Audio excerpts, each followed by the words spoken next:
33-ാമത്തെ ഇനം റോഡ് വികസന പദ്ധതികളായിരുന്നു. ആ കൂട്ടത്തിൽ വയനാട് തുരങ്കപാതയും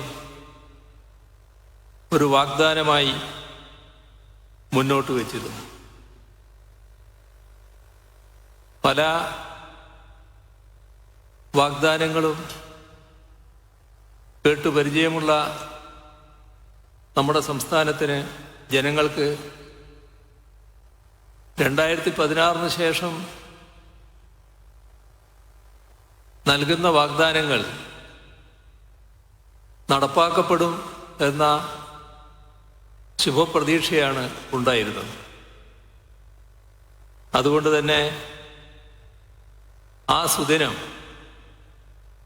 ആ വാഗ്ദാനം നടപ്പാക്കപ്പെടുന്നതിന് തുടക്കം കുറിക്കുന്ന സുദിനമാണ് ഇന്ന്.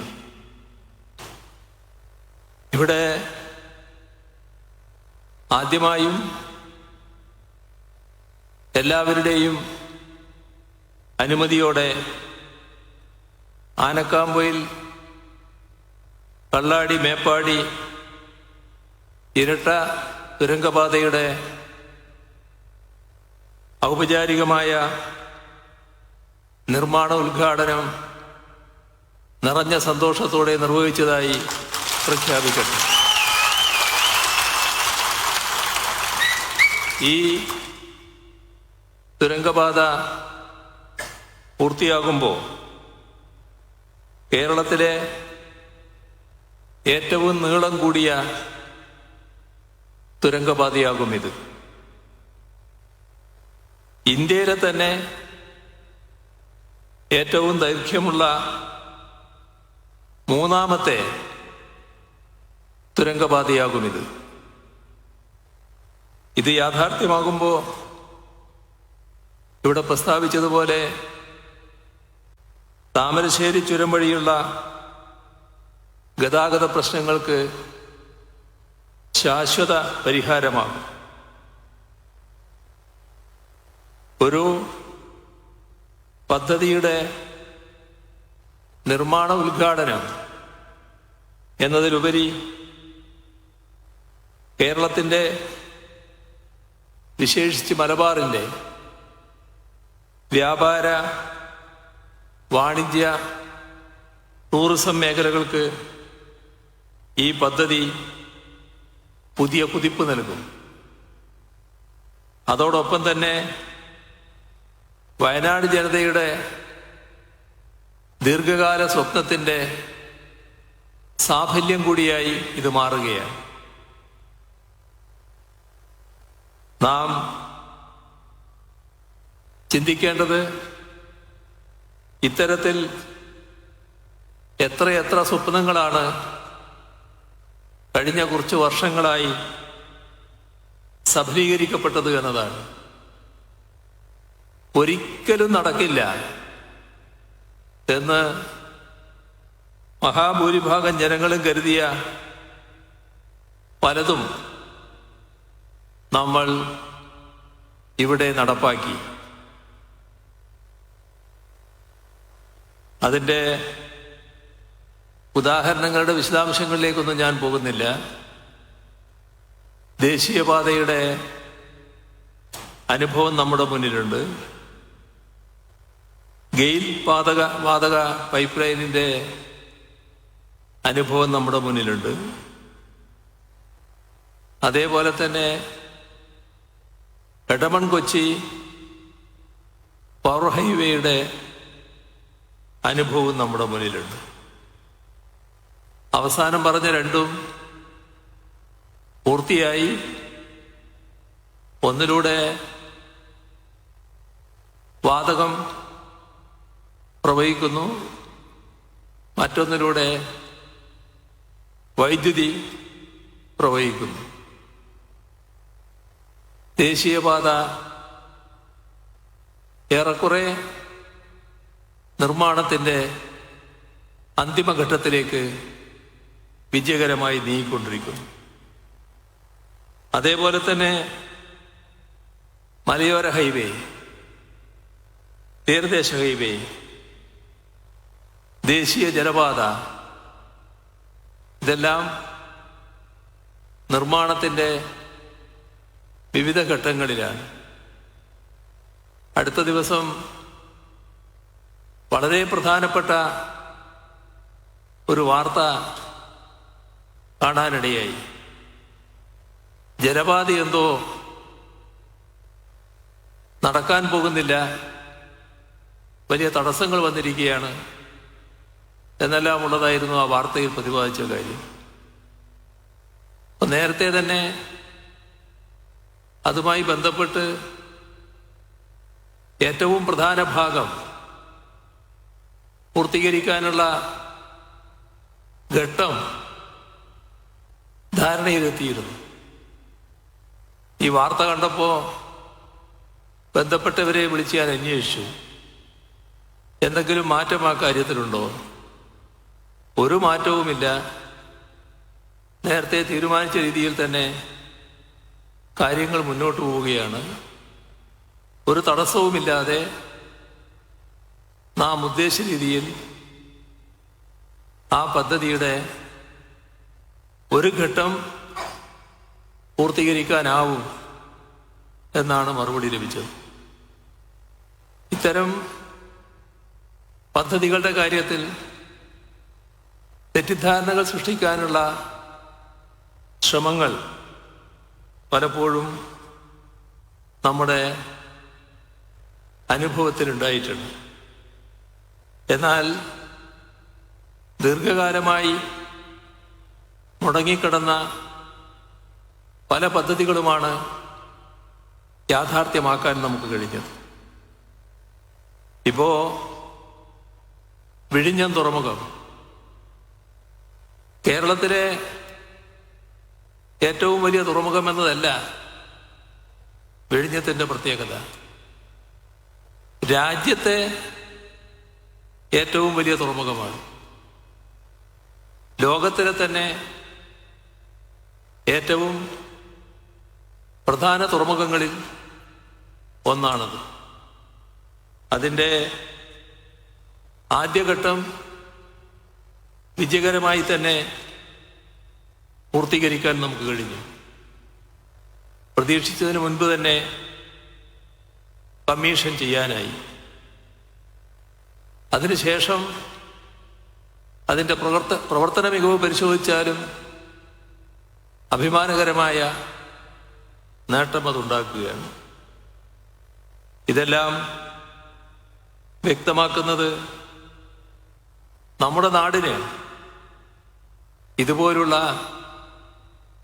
എല്ലാ കാര്യങ്ങളും നേടാൻ കഴിയുന്നു എന്നുള്ളതാണ്. അതിൻ്റെ തുടർച്ചയാണ് ഈ തുരങ്കപാതയിൽ.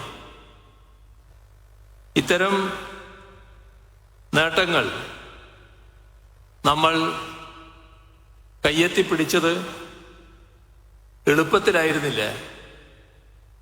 ഒരുപാട് പരിമിതികൾ, ഒരുപാട് വൈതരണികൾ, ഒരുപാട് എതിർപ്പുകൾ,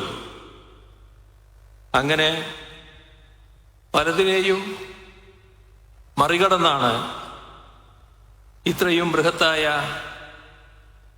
അടിസ്ഥാന സൗകര്യങ്ങൾ സാധ്യമാക്കാൻ നമുക്കായത്. അടിക്കടിയുണ്ടായ പ്രകൃതി ദുരന്തങ്ങൾ, സാമ്പത്തിക പരിമിതികൾ, ഇന്ത്യ ഗവൺമെന്റ് സൃഷ്ടിച്ച സാമ്പത്തിക പ്രശ്നങ്ങൾ, സ്ഥാപിത താല്പര്യത്തോടെയുള്ള ചിലരുടെ ഇടപെടലുകൾ, അങ്ങനെ എത്ര പ്രതിബന്ധങ്ങൾ നമ്മുടെ പദ്ധതികളുടെ മുന്നിൽ വന്നു ചേർന്നു. പക്ഷേ അതിലൊന്നും തടഞ്ഞു നിന്നില്ല നമ്മുടെ ഒരു വികസന പദ്ധതിയും. അങ്ങനെ നിന്നുപോയിരുന്നെങ്കിൽ ഇന്ന് നമ്മുടെ സംസ്ഥാനം കാണുന്ന നേട്ടങ്ങൾ യാഥാർത്ഥ്യമാകുമായിരുന്നില്ല. 2016 സർക്കാർ അധികാരത്തിൽ വരുമ്പോൾ കേരളത്തിലുണ്ടായ ഒരു പ്രത്യേക സാഹചര്യമുണ്ടായിരുന്നു. വികസന പദ്ധതികൾ വലിയ തോതിൽ മുടങ്ങിയ സാഹചര്യം. എല്ലാവരിലും കടുത്ത നിരാശ. നമ്മുടെ നാട് ഇങ്ങനെയായിപ്പോയി, ഇനി ഇതിന് മാറ്റമുണ്ടാകില്ല എന്ന് ചിന്തിക്കുന്ന അവസ്ഥ. നമ്മുടെ കേരളത്തിൽ ക്ഷേമ പദ്ധതികൾ നേരത്തെ തന്നെ പ്രഖ്യാപിക്കപ്പെട്ടിരുന്നു. പക്ഷേ അത് കടലാസിൽ മാത്രം, അനുഭവത്തിലില്ലാത്ത അവസ്ഥ വന്നു ചേർന്നു. അങ്ങനെയുള്ള കേരളത്തെ കൈപിടിച്ചുയർത്തുക, ആ ദൗത്യമാണ് 2016 സർക്കാരിന് ഏറ്റെടുക്കാനുണ്ടായിരുന്നത്. ഇതിൽ ഏറ്റവും വലിയ പരിമിതി നമ്മുടെ വിഭവശേഷിയുടേതായിരുന്നു. നമ്മുടെ നാടിൻ്റെ വിവിധ ആവശ്യങ്ങൾ നിറവേറ്റേണ്ടതുണ്ടായിരുന്നു. ഓരോ രംഗത്തും, വിദ്യാഭ്യാസ രംഗത്ത്, ആരോഗ്യരംഗത്ത്, പശ്ചാത്തല സൗകര്യ വികസന രംഗത്ത്, അങ്ങനെ നാടിൻ്റെ വികസനവുമായി ബന്ധപ്പെട്ട ഒട്ടേറെ ആവശ്യങ്ങൾ ഉയർന്നു നിൽക്കുന്നു. ആ ആവശ്യങ്ങളെല്ലാം നിറവേറ്റേണ്ടത് സംസ്ഥാനത്തിൻ്റെ ബാധ്യതയാണ്. ആ ബാധ്യത ഏറ്റെടുക്കാനുള്ള പൂർണ്ണശേഷിയിലായിരുന്നില്ല നമ്മുടെ ഖജനാവ്. ഖജനാവിൻ്റെ ശേഷിക്കുറവ് പല പദ്ധതികളും ദശാബ്ദങ്ങളോളം വൈകുന്നതിനിടയാക്കുന്നു. ഇതിൻ്റെ ഫലം കാലാനുസൃതമായ പുരോഗതിയും നേട്ടവും നമ്മുടെ നാടിനെ ആർജിക്കാനാകുന്നില്ല. നാം പിന്തള്ളപ്പെട്ടു പോകുന്നു. രാജ്യത്തിൻ്റെ മുന്നിൽ അഭിമാനത്തോടെ തലയുയർത്തി നിന്നിരുന്ന വിദ്യാഭ്യാസ ആരോഗ്യ മേഖലകളടക്കം വല്ലാതെ പുറകോട്ടു പോകുന്ന അവസ്ഥ. എന്താണ് പരിഹാരം? പരിഹാരം ഏറ്റവും പ്രധാനം പണമുണ്ടാവുക എന്നതാണ്.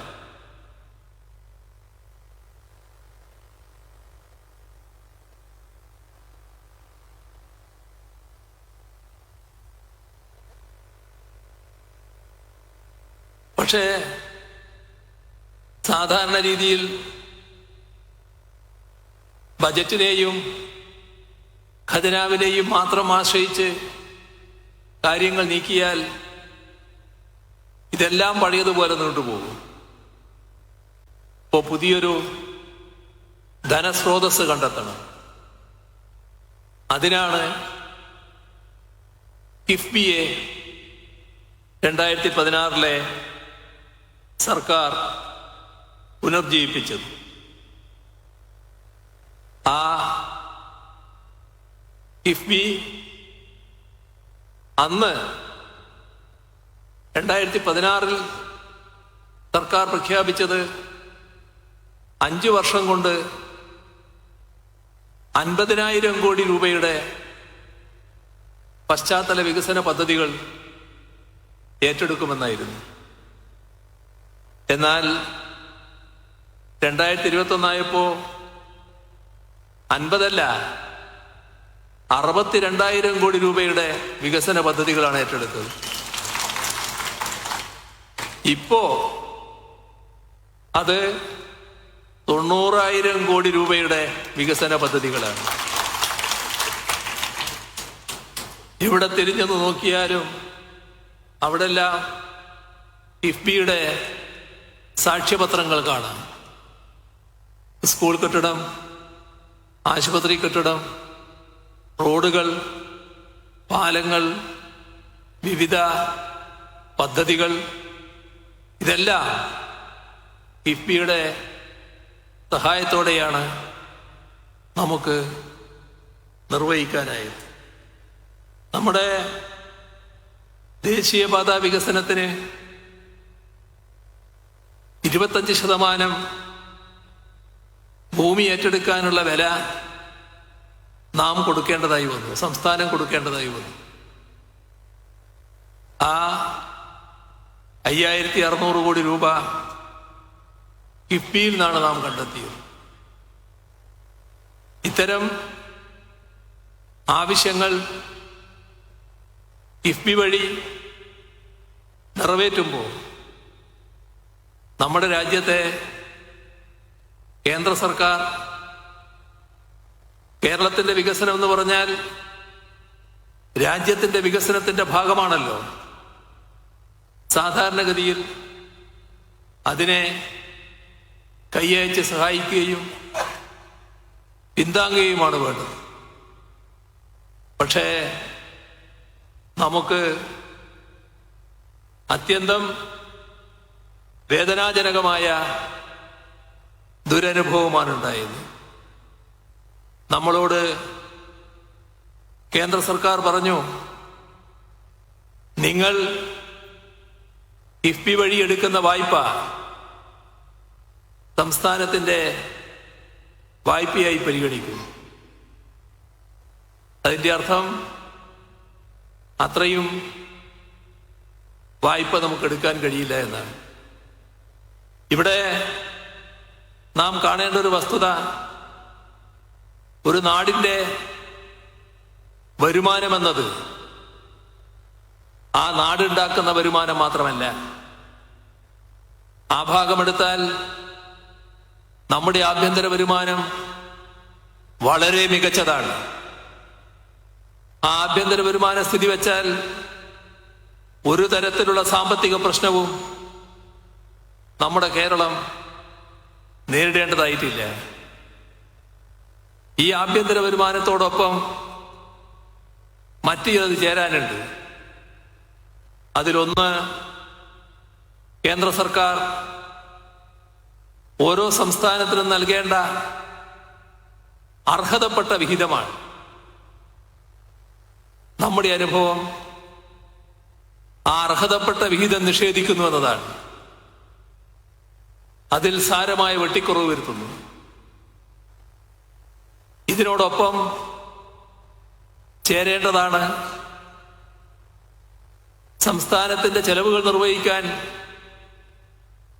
വായ്പയെടുക്കാനുള്ള അവകാശം.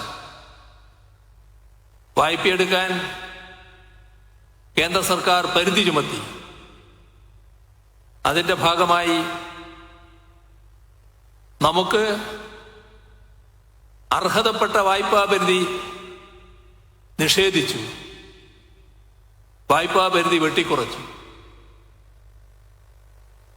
ഇതെല്ലാം നമ്മുടെ വരുമാനത്തിലാണ് കുറവുണ്ടാക്കിയത്. ഇപ്പോ GSTയുമായി ബന്ധപ്പെട്ട കാര്യം ബഹുമാന്യ ധനകാര്യമന്ത്രി പറഞ്ഞു കഴിഞ്ഞു. 8,000 മുതൽ 10,000 കോടി രൂപ വരെ നിലവിലുള്ള വരുമാനത്തിൽ കുറവ് വരാൻ പോകുന്നു. ഇവിടെ കിഫ്ബിയുടെ കാര്യമാണല്ലോ പറഞ്ഞു വന്നത്. നമ്മൾ കേരളം കേന്ദ്രത്തോട് ഒരു കാര്യം ആവശ്യപ്പെട്ടു. 5,600 കോടി രൂപ നാഷണൽ ഹൈവേ അതോറിറ്റിക്ക് ഈ രാജ്യത്ത് എല്ലായിടങ്ങളിലും നാഷണൽ ഹൈവേയുടെ ഭൂമി ഏറ്റെടുക്കാനുള്ള പണം നാഷണൽ ഹൈവേ അതോറിറ്റിയാണ് ചെലവഴിച്ചിട്ടുള്ളത്. ഇന്ന് വരെ, അതായത് നമ്മൾ 25% കൊടുക്കുന്നതിന് മുൻപോ അതിനു ശേഷമോ മറ്റേതെങ്കിലും ഒരു സംസ്ഥാനം ഇത്തരത്തിൽ നാഷണൽ ഹൈവേ അതോറിറ്റിക്ക് പണം കൊടുക്കേണ്ടി വന്നിട്ടില്ല. അത് നാഷണൽ ഹൈവേ അതോറിറ്റിയുടെ ബാധ്യതയായിട്ടാണ് എടുത്തിട്ടുള്ളത്. അപ്പോ ആ പണം ഞങ്ങൾക്ക് കടമെടുക്കാൻ അനുവദിക്കണം. അതായത് 5600 കോടി രൂപ വായ്പയിൽ കുറവ് വരുത്തുകയാണ്. അപ്പൊ എന്താണ് സംഭവിക്കുന്നത്? കിഫ്ബിയുടെ പണം നാടിന്റെ വികസനത്തിനാണ് ചെലവഴിക്കേണ്ടത്. ആ 5600 കോടി രൂപ നാടിന്റെ വികസനത്തിന് ചെലവഴിക്കാനാകുന്നില്ല. അതോടൊപ്പം കിഫ്ബി എടുത്ത വായ്പ, അതുമായി ബന്ധപ്പെട്ട് കേന്ദ്ര ഗവൺമെന്റ് സംസ്ഥാനത്തിന്റെ വായ്പാ പരിധി വെട്ടിക്കുറക്കുന്നു. അപ്പൊ അവിടെയും 5600 കോടി രൂപയുടെ കുറവ് വരുന്നു. ആ 5600 കോടി രൂപ വായ്പ എടുത്താൽ ഖജനാവിൽ സൂക്ഷിക്കാനല്ല, വിവിധ പദ്ധതികൾക്ക് ചെലവിടാനാണ്. ചുരുക്കത്തിൽ 12,000 കോടിയോളം രൂപ നമ്മുടെ സംസ്ഥാനത്തിന്റെ വികസനത്തിന് ചെലവിടേണ്ട പണം നിഷേധിക്കുന്ന നിലയുണ്ടാകുന്നു. ഞങ്ങൾ കേന്ദ്ര ഗവൺമെന്റിനോട് പറഞ്ഞു, നിങ്ങൾക്ക് ഇതുപോലുള്ള ഏജൻസികളുണ്ടല്ലോ, നാഷണൽ ഹൈവേ അതോറിറ്റി തന്നെ, അവര് പണം കടമെടുക്കുന്നുണ്ടല്ലോ, ഇന്ത്യ ഗവൺമെന്റ് വായ്പയായിട്ട് അത് കണക്കാക്കുന്നില്ലാലോ. അതൊന്നും കേന്ദ്ര ഗവൺമെന്റ് കണക്കാക്കാൻ തയ്യാറായില്ല. അപ്പോ നമ്മുടെ സംസ്ഥാനത്ത് വിവിധ തരത്തിലുള്ള പദ്ധതികൾ ഏറ്റെടുക്കാൻ കഴിഞ്ഞത് കിഫ്ബിയുടെ കൂടി ഇടപെടലിലൂടെയാണ്. എന്നാൽ അത്തരം പദ്ധതികൾ ഏറ്റെടുക്കാനിടയായ, ഇപ്പോ ഇതിനെക്കുറിച്ച് പറഞ്ഞല്ലോ, ഈ തുരങ്കപാത, അതിനുവേണ്ട ഫണ്ട് ലഭ്യമാക്കുന്നത് കിഫ്ബിയാണ്. അപ്പോ ഇത്തരത്തിലുള്ള പദ്ധതികൾ ഏറ്റെടുക്കുമ്പോൾ അതിനെ തകർക്കാനുള്ള നിരവധി ശ്രമങ്ങളാണ് നമ്മുടെ നാട്ടിലുണ്ടായത്. നാം കാണേണ്ടത്, ചുരുങ്ങിയത് 50 വർഷം കാത്തിരുന്നാൽ പോലും നടപ്പാകാത്ത പദ്ധതികൾ, അവയാണ് ഈ ഘട്ടത്തിൽ യാഥാർത്ഥ്യമാക്കാൻ ഇത്തരം ഇടപെടലുകളിലൂടെ നമുക്ക് കഴിഞ്ഞു. ഇതില് ജനങ്ങളാകെ മതിമറന്ന് സന്തോഷിക്കുകയാണ്. എന്നാൽ ആ സന്തോഷം ചിലരില് വല്ലാത്ത നിരാശയുണ്ടാക്കുന്നു. അതിന്റെ ഭാഗമായി കിഫ്ബിയെ തകർക്കാനുള്ള ശ്രമങ്ങളുണ്ടായി, തെരുവിലുണ്ടായി, കോടതിയിൽ വരെ എത്തി. പക്ഷേ സർക്കാർ ഒരിഞ്ച് പിന്നോട്ട് പോയില്ല. എല്ലാ കാര്യങ്ങളും നല്ല ധാരണയോടെ തന്നെ മുന്നോട്ട് കൊണ്ടുപോയി. ഓരോ ചുവടും നിശ്ചയദാർഢ്യത്തോടെ മുന്നോട്ട് വെക്കുക തന്നെ ചെയ്തു. അപ്പോ കിഫ്ബിയെ തകർക്കാൻ കഴിയില്ല എന്ന നില വന്നപ്പോ ഓരോ ക്ഷേമ പദ്ധതി, വികസന പദ്ധതി, ഇതിനെയെല്ലാം തുരങ്കം വെക്കാനുള്ള ശ്രമങ്ങളുമുണ്ടായി. ഇപ്പൊ നമ്മുടെ നാട്ടിൽ നടപ്പാക്കുന്ന K-ഫോൺ, നടപ്പായി കഴിഞ്ഞ K-ഫോൺ, സാർവത്രിക ഇന്റർനെറ്റ് ലഭ്യമാക്കുക എന്ന ലക്ഷ്യത്തോടെയാണ് K-ഫോൺ വന്നത്. പക്ഷേ ആ പദ്ധതിയെ തകർക്കാനുള്ള ഇടപെടലുകളുമുണ്ടായി. ഒട്ടേറെ വ്യാജ പ്രചരണങ്ങൾ നടത്തി അതിനെ തകർക്കാൻ നോക്കി. കോടതിയെ സമീപിക്കുന്ന നിലയുമുണ്ടായി. സമീപിച്ചവരോട് കോടതി ചോദിച്ചു, ഇത് പബ്ലിക് ഇൻട്രസ്റ്റ് ആണോ അല്ല പബ്ലിസിറ്റി ഇൻട്രസ്റ്റ് ആണോ? അത് ഹൈക്കോടതിക്ക് തന്നെ ചോദിക്കേണ്ടി വന്നു. നാം കാണേണ്ടത് ഇതുകൊണ്ടൊന്നും ആ പദ്ധതി തകർന്നില്ല. ലക്ഷക്കണക്കിന് ഉപഭോക്താക്കളുമായി കെ ഫോൺ മുന്നോട്ട് പോവുകയാണ്. ഇവിടെ വേറൊരു പദ്ധതിയെ തകർക്കാൻ നടത്തിയ ശ്രമം ഹൈക്കോടതി ചവറ്റുകൂട്ടിലേക്ക് എറിഞ്ഞത് ഈ അടുത്ത നാളിലാണ്. വികസന പദ്ധതികളുടെ കാര്യത്തിൽ മാത്രമല്ല, ക്ഷേമ പദ്ധതികളെയും തകർക്കാനുള്ള ശ്രമങ്ങളുണ്ടായി. ലൈഫ് മിഷനെ തകർത്തുകൊണ്ട് പാവപ്പെട്ടവർക്ക് വീട് കിട്ടാതിരിക്കാനാണ് ചിലർ ശ്രമിച്ചത്. ഇപ്പോഴെന്തായി? കേരളത്തിൽ പൂർത്തിയാക്കിയ വീടുകൾ 4.5 ലക്ഷം കവിഞ്ഞു. അവിടെയെല്ലാം കുടുംബങ്ങൾ താമസിക്കുകയാണ്. അടുത്ത ഭാവിയിൽ തന്നെ നേരത്തെ പ്രഖ്യാപിച്ച വീടുകൾ പൂർണ്ണതയിലേക്ക് എത്തിക്കാനാണ് ഫലപ്രദമായി കാര്യങ്ങൾ നീങ്ങിക്കൊണ്ടിരിക്കുന്നത്. ക്ഷേമ പെൻഷൻ നൽകാതിരിക്കാൻ, സാമ്പത്തികമായി ഞെരുക്കാനുള്ള ശ്രമങ്ങൾ വലിയ തോതിലുണ്ടായി. നമ്മൾ അതിനും കീഴടങ്ങിയില്ല. ഇപ്പോ ക്ഷേമ പെൻഷൻ കാര്യത്തിൽ ഒരു കുടിശ്ശികയുമില്ല. എല്ലാവർക്കും കൃത്യമായി തന്നെ പെൻഷൻ ലഭ്യമാക്കുകയാണ്. 60 ലക്ഷത്തിൽ പരം ആളുകൾക്കാണ് 1600 രൂപ വീതമുള്ള ക്ഷേമ പെൻഷൻ നാം ലഭ്യമാക്കുന്നത്. അപ്പോ എല്ലാ പദ്ധതികളും പ്രതീക്ഷിതരും കൂടുതൽ നന്നായി നടപ്പാക്കാൻ നമുക്കാവുന്നു. അതിൻ്റെ ഭാഗമായി തന്നെയാണ് ഈ തുരങ്കപാതയെയും കാണേണ്ടത്. ഈ തുരങ്കപാതയുടെ അലൈൻമെന്റിന് 2021 മെയ് 6-നാണ് അംഗീകാരം നൽകിയത്. 2022 ഫെബ്രുവരി 25-ന് ഭരണാനുമതി, മാർച്ച് 20-ന്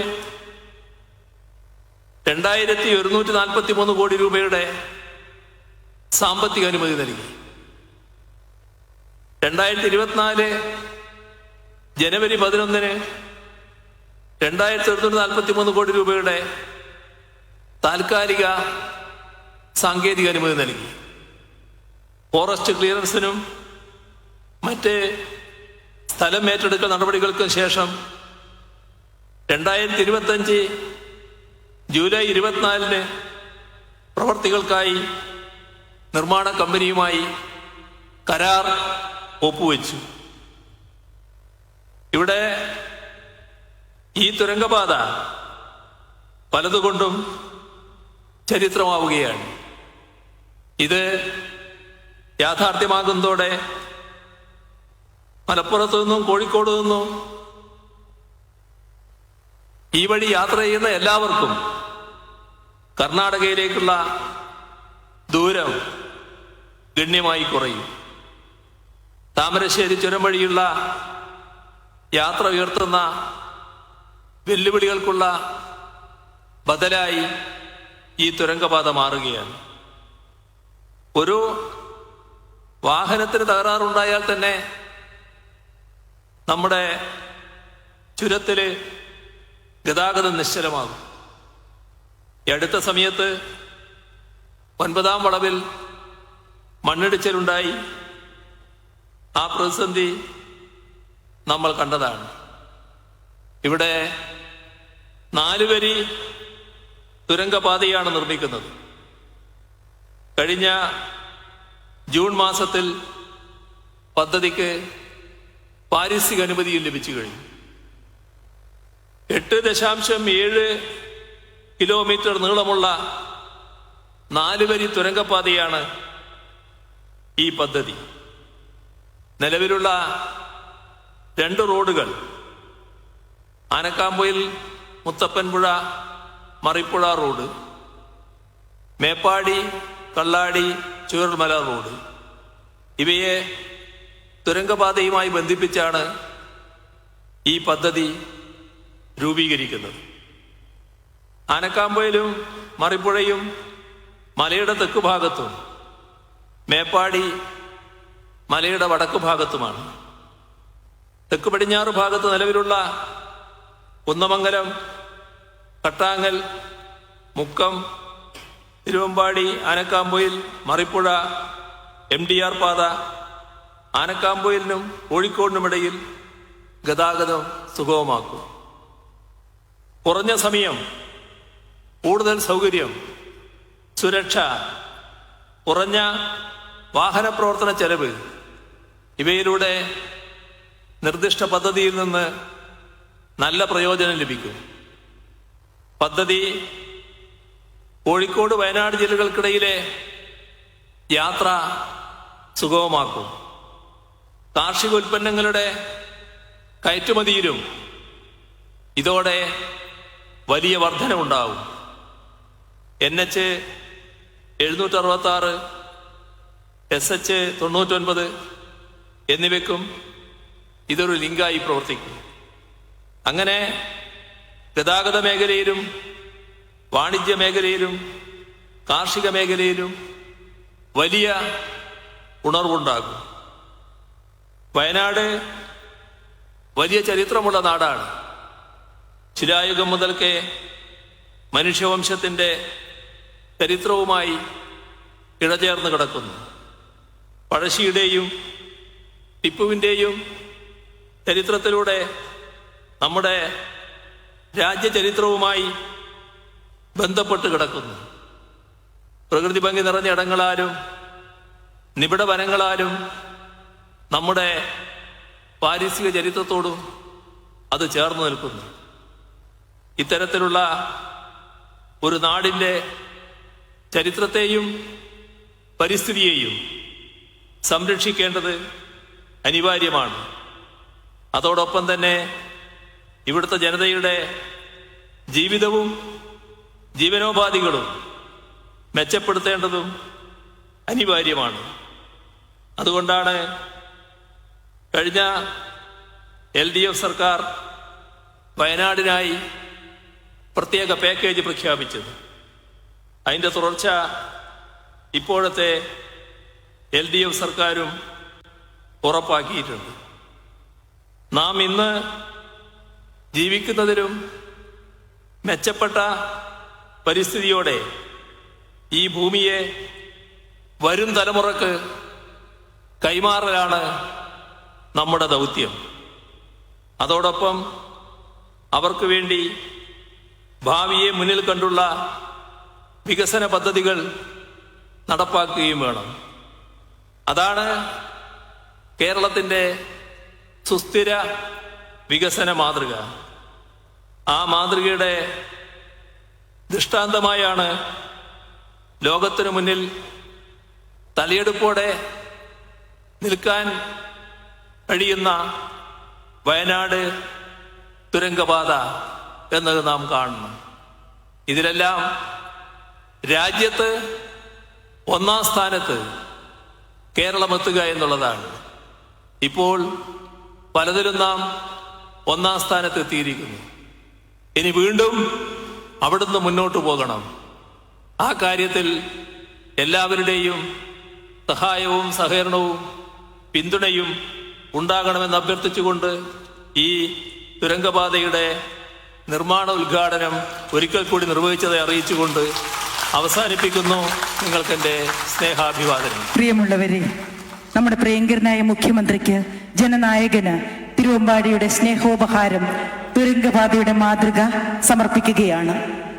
തിരുവമ്പാടി MLA ബഹുമാനപ്പെട്ട ലിൻഡോ ജോസഫ് ആണ് ഉപഹാരം സമർപ്പിക്കുന്നത്.